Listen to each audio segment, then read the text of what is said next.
Hey everyone, Dockwell here, and in today's video I'm going to be going over Battle Fury. I'm going to show you what it does, how to use it, and when to buy it. So let's start off looking at the details of Battle Fury. You can go to the Learn Items tab, click on any item, and if we click on Battle Fury, it'll show up here on the side, and we can see all the details of the item. And the first thing we want to take a look at is that it costs 3,900 gold. Now, this is not the most expensive item in the game, of course, but it isn't that cheap either, and we're going to see why that's important in a second. So it gives 50 damage, 7.5 health regen, and 2.75 mana regen. But the real reason that any hero buys this item is the passive cleave. So it deals 60% of attack damage as physical damage in a cone up to 650 units around the target, and deals 40% against creeps, melee only. So we can see that this is really just a melee carry farming item because it does spread damage, so we can farm a lot quicker. And that's where the 7.5 health regen and the 2.75 mana regen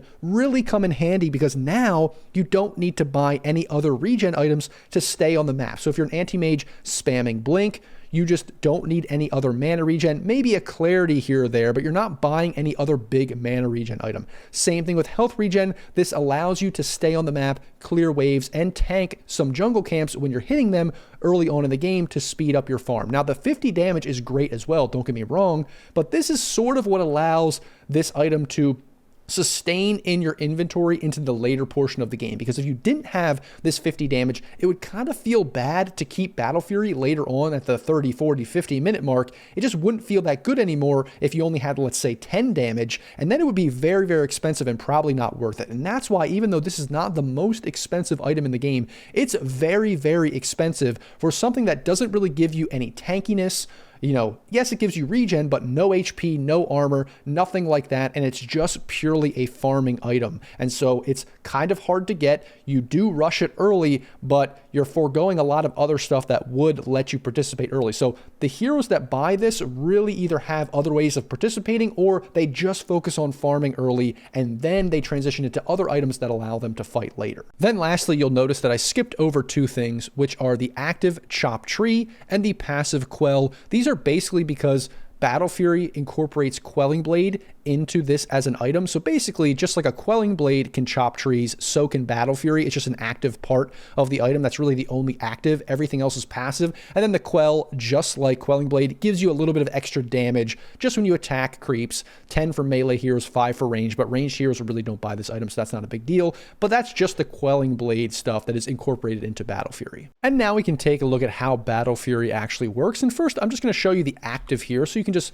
click it and then click it on a tree, and then it just cuts down the tree. And this can be really good in certain situations against like Nature's Prophet or Treant Protector. And it's also good to just have the ability to not sell the Quelling Blade because it's incorporated into your main farming item. So some of these other heroes, they have the Quelling Blade for a while, and then eventually they sell it. Well, now you just have that extra damage built in for farming in general. So that's another little benefit for the hero against certain matchups, or just to have more damage going on later on into the game against creeps. Then we can turn the creep waves on here, and I'll show you just how the passive works.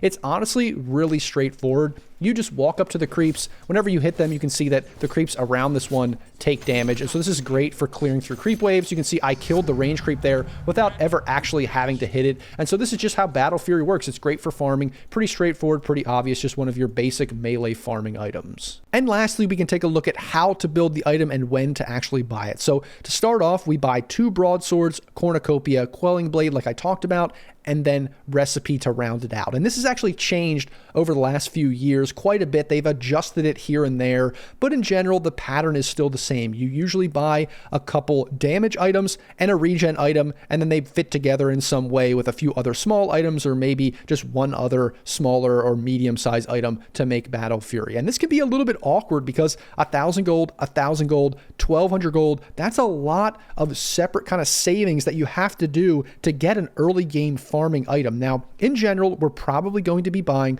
Cornucopia first. It's just great to have health regen, mana regen, and that little bit of damage early, but still, 1,200 gold is a lot to save. So even if you get this in the lane, that's still kind of hard because you have to be saving up all this gold, where a lot of other heroes, they can buy wand and treads and little parts of the farming item that just help them reach that point. It's a little bit smoother of a transition, where buying Battle Fury is kind of greedy because you have to have all these instances of saving up a lot of gold over time. And if we compare the the 3,900 gold, and the build up to a lot of these other early game farming items, this one is definitely one of the worst build ups, one of the greediest and hard to get to. But because some heroes just need it to scale up their farm and to have a better late game timing, that's really when you're going to be buying Battle Fury. But like I said, Cornucopia first, then the broadswords, and obviously we're going to be having our Quelling Blade in general, and then finishing it out last with the recipe. And then in terms of when to buy this item, you don't really have to worry about that very much, because this is an item that if it's good on the hero, you're going to buy it every single game as your first starting item.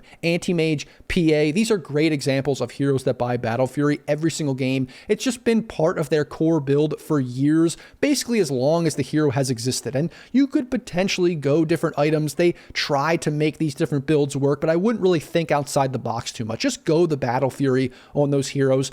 Ursa might be a good example of a hero that you could go Diffusal, you could go straight Blink, but for the most part these days going Battle Fury is just going to be better. It's great, and you don't have to think about it too much.